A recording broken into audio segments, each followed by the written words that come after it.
So first of all, again, thank you so much for hosting this vital debate. And indeed, I agree very much that we are facing a pandemic within the pandemic here.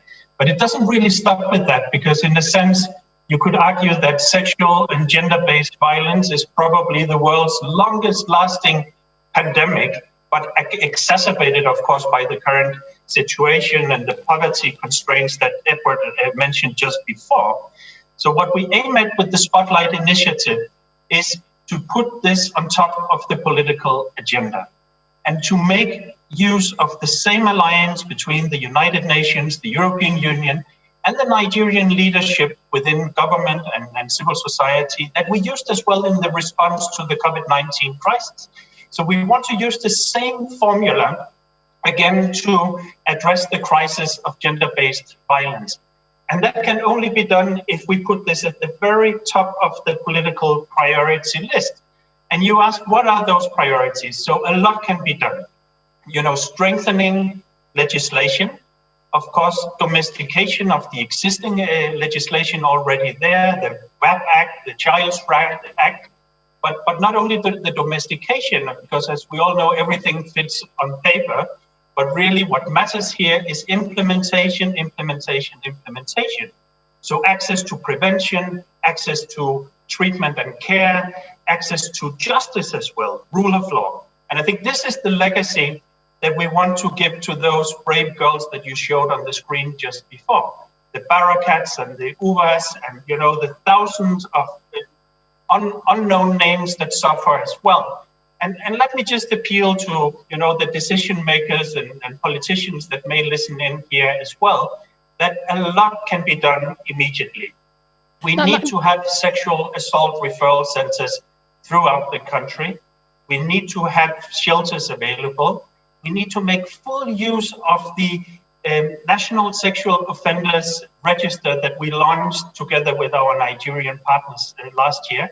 And of course, we need to make sure that we educate our boys and our men as well to make sure that this culture of violence will not prevail.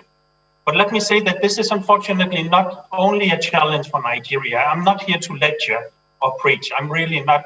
This is something that we are facing in Europe as well. The spike that was mentioned before is witnessed throughout the world. So we are in this together.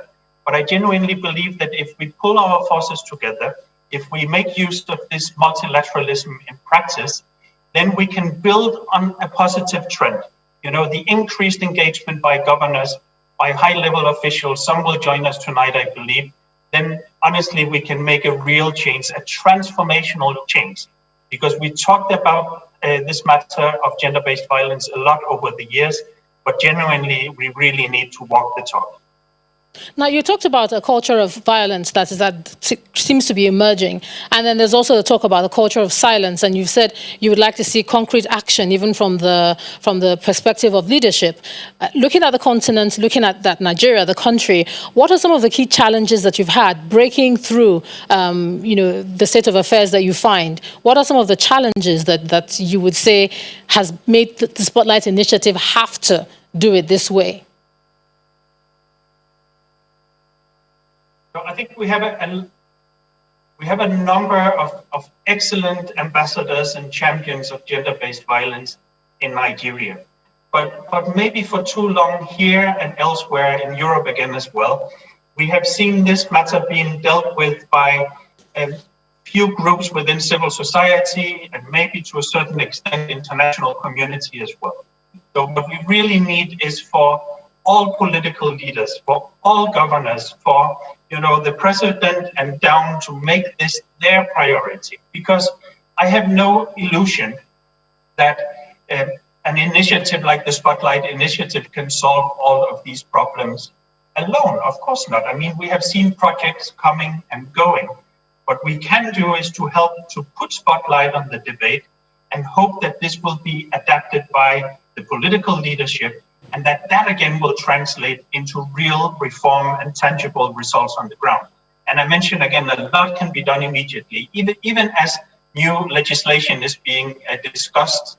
Having sexual assault referral centers in all states, having shelters everywhere, having the domestication of the key pieces of legislation. So hopefully the governors want to be measured and, eventually re-elected by being the champions of this particular cause. We've talked about interventions and the kind of audiences that we wanted to reach. What sort of short-term interventions are you looking to see tonight? What sort of short-term concrete interventions would you like all the stakeholders that we have here tonight to adopt? We have a lot of best practices ongoing already. If you look at the amazing work done by the Mirabel Center in Lagos or Sexual Assault Referral Center throughout the country, they're catering for thousands of women and girls and boys as well, because that's an uncomfortable truth, but it's also part of this equation as well. So the idea of the Spotlight Initiative is to build on those best practices and of course work in the 6 states that you mentioned initially, but make sure that those best practices are made available throughout the country and that they are maximized into becoming national policy and state policy as well. So a lot can be done to establish shelters, to establish sexual assault referral centers, to strengthen the use of the register for sexual offenders, because we can only prevent this if there's real access to justice, if the perpetrators are brought to justice. So the entire justice delivery chain needs to come into action here as well. So there are a lot of low-hanging fruits here that can be picked up, making use of the momentum that we see here now. But my real hope is that we are in this for the long haul, that we understand that this takes a concerted effort, that this will not be over in the short term, but that we will make this a permanent priority of our countries until we have dealt with this scourge.